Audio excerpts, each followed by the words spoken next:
A few weeks ago, the 75th Ranger Battalion, the LRPs, long-range patrol veterans from the war in Vietnam, held their annual reunion in Chattanooga, and I had the unique opportunity to hear several of these warrior stories. So for the next few weeks on the show, we're going to have a deep dive into stories from the legendary LRPs from the war in Vietnam. Today on the show, we hear from Vietnam veteran Gerald Allday, and his story is incredible. Ron never came back. So when they got on the helicopter, I didn't see him anymore. So 50 years later, we had a reunion at Fort Benning. And that was the first reunion that I went to. Well, I went and we were in the Hampton Inn there at Fort Benning. And I came down there and here's Ron Cruz standing in there. Well, I thought he died. I hadn't seen him. So we were, hugging each other. And I didn't know what happened to him. That was the thing about guys that got wounded or whatever. They left and you never saw them. And they never told you if he lived or if they died or what. So it's always all this time you're thinking about these guys that you lost, or you were close with, friends with, buddies with. My name is Josh Roe, and this is Tomorrowtown, Tennessee.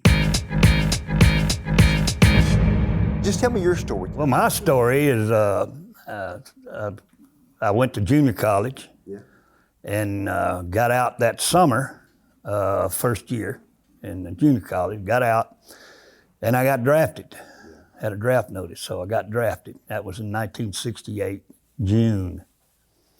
And so I went to Fort Polk, did basic training, and then they shipped me over to North Fort, which was Tigerland, for AIT training.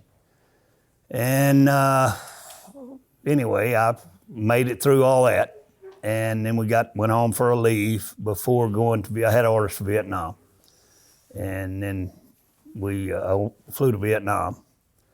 Well, I flew to San Francisco, and then we spent 2 or 3 nights in Oakland, Army Base, and then Travis Air Force Base, which was next door, and flew from there to Honolulu. We refueled, we got off and got to walk around in there in the airport, couldn't leave it. Got back on the plane and then flew to Guam. They let us refuel again, and guys got off and looked around at the PX, had a PX there.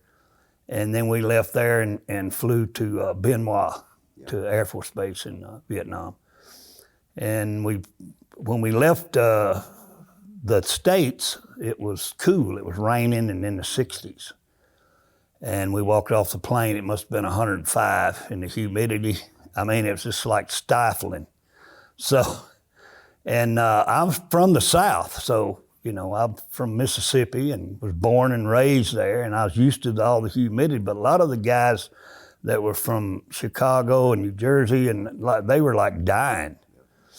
And anyway, we were all, 19, 20 years old. We had a couple of guys that were 18, they turned 19 over there.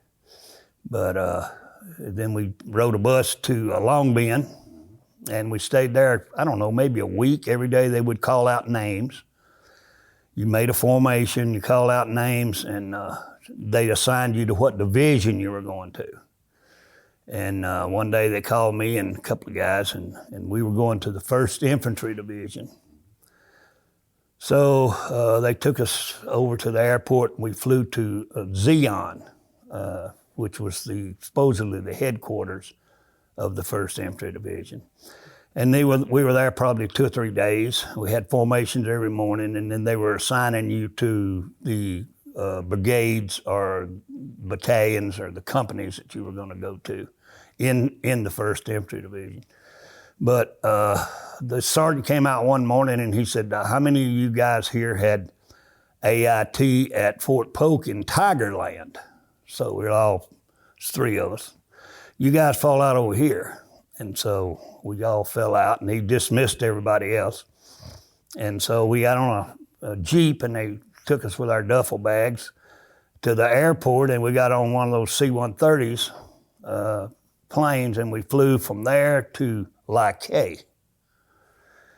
And there was a sergeant there and picked us up on a Jeep with our duffel bags and drove up to the company. It was in the rubber plantation, the Michelin rubber plantation. And so there's all these rubber trees. And they had these hooches that where the troops were staying in the rubber plantations there amongst the trees. Anyway, we got up there and it had this sign. It said, Long Range Reconnaissance Patrol. Welcome to the Long Range Reconnaissance Patrol. So we asked, one of the guys asked the sergeant that was driving the Jeep, said, well, what do y'all do here? And he said, oh, you'll love this. You get to go out with, 4, 5, or 6 guys and you'll do long range reconnaissance, We'll do some B-52 bombing, and then we're going to send you guys out there to do a BDA. What's that? Well, it's a bomb damage assessment, and you'll look around and see what kind of damage we did. We report on that, and then we want you to look for their camps and rifle, weapon stashes and rice and that kind of stuff. That's what you guys will be doing. Monitor some trails and all that. And this one guy said, well, I don't want to go, I'm not going to go out with no 5 guys. I want to go out with a company, 100 guys. And he said, oh no, this is a better deal. So anyway, when we got up there, they got our names and our orders, and they took that in the orderly room, and then they assigned us to some of the hooches, to the teams. And those guys, some of them are still saying, oh man, I don't want to stay here. I got to get out. I need to go, I'm going to go get transferred. Well, I stayed in there and got along with some of the guys that was on my team, and guys were always pulling jokes on each other. And so you just never knew. And most of the new guys, you were on the excrement burning detail, And so they had you out there with a stick and half of a 55-gallon barrel, and you had to put diesel in it and stir it around until it turned to ash. And that's what the FNGs was the new guys. That's what they called them. But anyhow, it was just stuff like that. That was your detail. No KP, that was great. No KP, they had the Native people did that for you. The Vietnamese women and stuff did the KP. And finally, we had Thanksgiving there, and we had a good dinner. Yes, it was good. We had a good Thanksgiving in the chow hall out there. And but the things that we got, like you'd hardly ever have a beer, because all the beer that came in on the ships or the planes, the guys in the rear always got the Budweiser and the Miller and the good stuff, and we would get like Carlin Black Label. Yeah. And it was a steel can. You had to have a church key to even open it. Or Slits, I got pictures of us holding up Slits beer. It's hot, no ice nowhere. Stuff like that.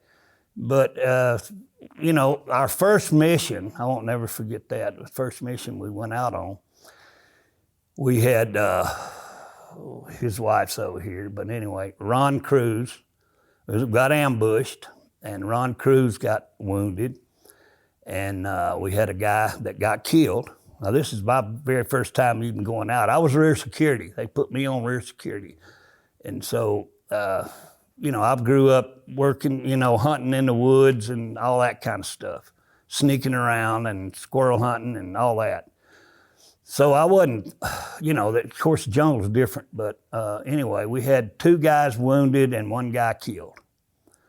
And so that really gave you food for thought. Being first time you went out, I'm thinking, dang, when, you just go, we wasn't even far from the village. From like, hey, we walked across some rice paddies, went outside the wire. Were they waiting on you?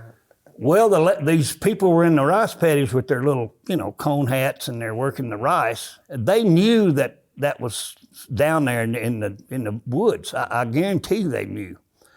Anyway, we had to call a helicopter dust off, and they loaded everybody up. that was wounded, and then we walked back out of there. And when we came back across the rice paddy dikes, the people were gone that were there. So, they knew what was down there, but they didn't say anything. So it kind of made me think, you're never going to be able to trust these people. That's just how my thought was.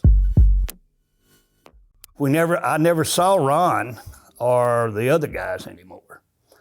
A guy named Arenas, he was from California. Well, he was KIA. And then there was Ron Cruz and John Douglas. And they both got wounded bad. Ron never came back. So when they got on the helicopter, I didn't see him anymore. So 50 years later, we had a reunion at Fort Benning. And that was the first reunion that I went to. Well, I went and we were in the Hampton Inn there at Fort Benning. And I came down there, and here's Ron Cruz standing in there. Well, I thought he died. I hadn't seen him. So we were, hugging each other. And I didn't know what happened to him. That was the thing about guys that got wounded or whatever. They left and you never saw them. And they never told you if he lived or if they died or what. So it's always all this time you're thinking about these guys that you lost, or you were close with, friends with, buddies with. And so that was kind of a big thing for me. And then, of course, my team, we did a lot of stuff, and some of it was not good, some of it was I want to say maybe funny, but I remember we set an ambush one time, and it was a stream crossing, and they had these two logs going across this stream. And so we had put some claymore mines up, aiming at the log, and there was a bank on the other side of this little creek. And then a trail came down the bank, and then they went across the log, and then the trail came by. We were hiding over on this side of this creek and set an ambush up and in the bushes.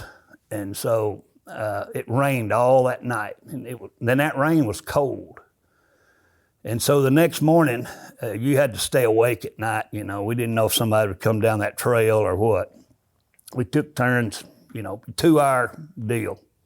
You're 2 hours, you watch, you wake him up, he's 2 hours. But anyway, it got daylight and the sun came up and there was steam coming up off of our fatigues, from when the sun hit it. And I mean, it was cold.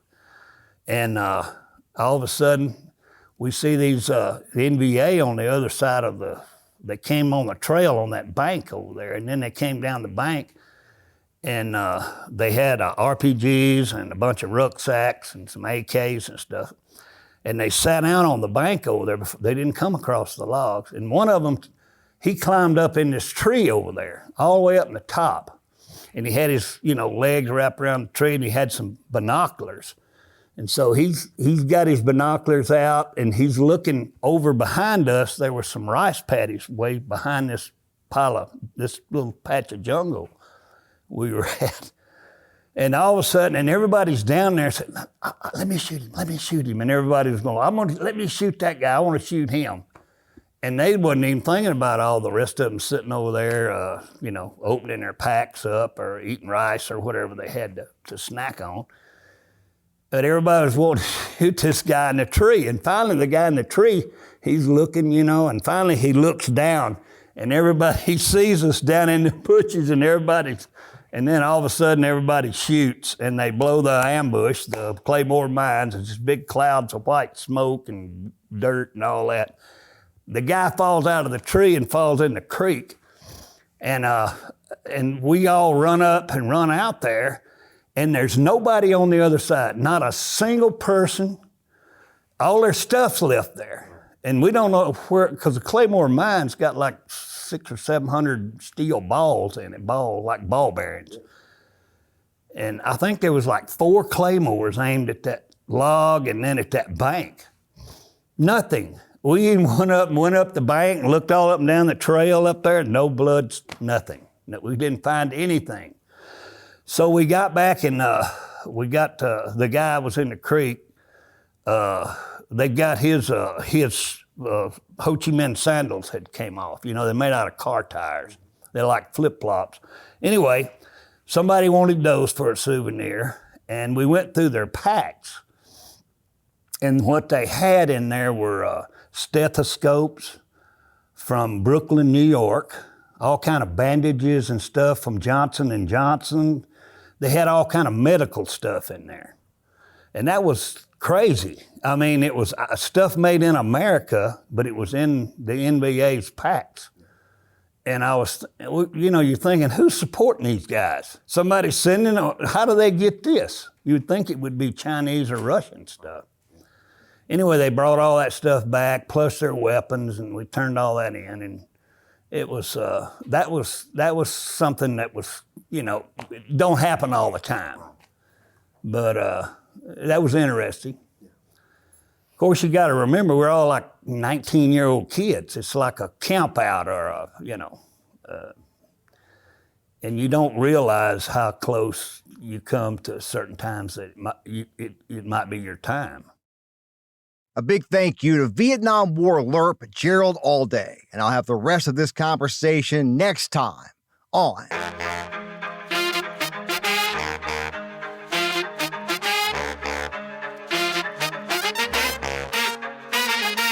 Tomorrowtown, Tennessee. This podcast is a production of NewsChannel 9, Fox Chattanooga, and Sinclair Broadcast Group Chattanooga. I hope you join me again real soon.